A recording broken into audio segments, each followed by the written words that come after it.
ये कहानी है सिंहासन बत्तीसी की 13वीं पुतली कीर्तिमती की कहानी। एक बार राजा विक्रमादित्य ने महाभोज का आयोजन किया। उस भोज में असंख्य विद्वान, ब्राह्मण, व्यापारी और दरबारी आमंत्रित थे। भोज के मध्य में इस बात पर चर्चा चली कि संसार में सबसे बड़ा दानी व्यक्ति कौन है। सभी ने एक स्वर में विक्रमादित्य को दुनिया का सर्वश्रेष्ठ दानवीर घोषित किया।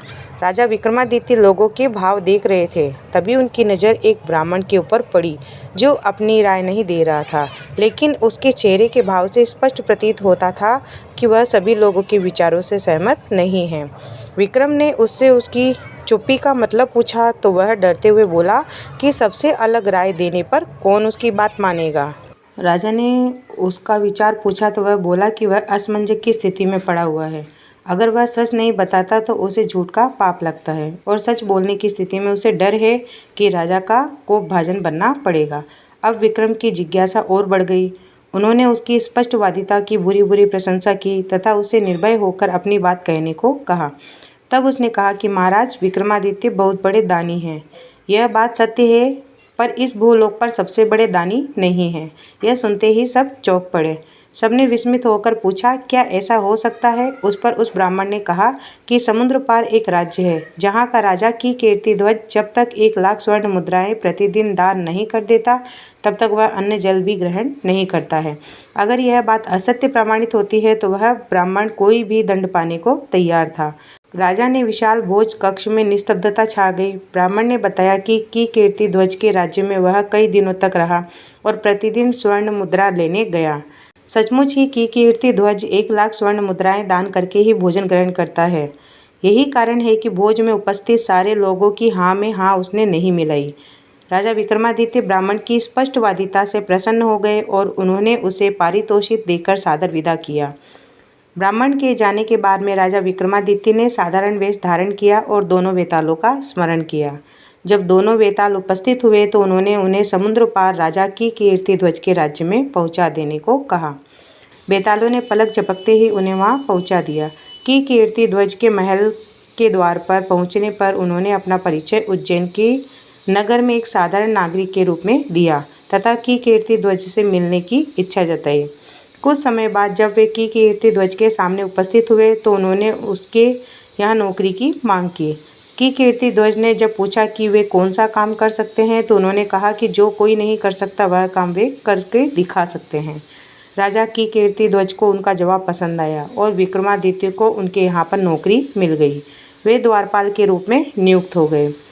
उन्होंने देखा कि राजा की कीर्तिध्वज सचमुच हर दिन 1,00,000 स्वर्ण मुद्राएं जब तक दान नहीं कर देते तब तक अन्न और जल को ग्रहण नहीं करते थे। उन्होंने यह भी देखा कि राजा की कीर्तिध्वज रोज शाम को अकेले कहीं निकलते हैं और जब वह लौटते हैं तो उनके हाथ में 1,00,000 स्वर्ण मुद्राओं से भरी हुई थैली होती है। एक दिन शाम को उन्होंने छिपकर की कीर्तिध्वज का पीछा किया।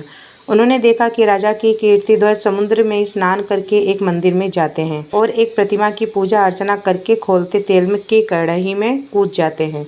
जब उनका शरीर जल भुन जाता है तो कुछ जोगनियाँ आकर उनका जला भुना शरीर कढ़ाई से निकाल कर नोच कर खा जाती है और तृप्त होकर चली जाती है। जोगनियों के जाने के बाद में प्रतिमा की देवी प्रकट होती है और अमृत की बूंदें डालकर की कीर्तिध्वज को जीवित करती है। अपने हाथों से 1,00,000 स्वर्ण मुद्राएं की कीर्तिध्वज की झोली में डाल देती है और की कीर्तिध्वज खुश होकर महल से लौट जाते हैं। प्रातःकाल वही स्वर्ण मुद्राएं याचकों को दान कर देता है। विक्रम की समझ में उसके नित्य 1,00,000 स्वर्ण मुद्राएं दान करने का रहस्य आ गया।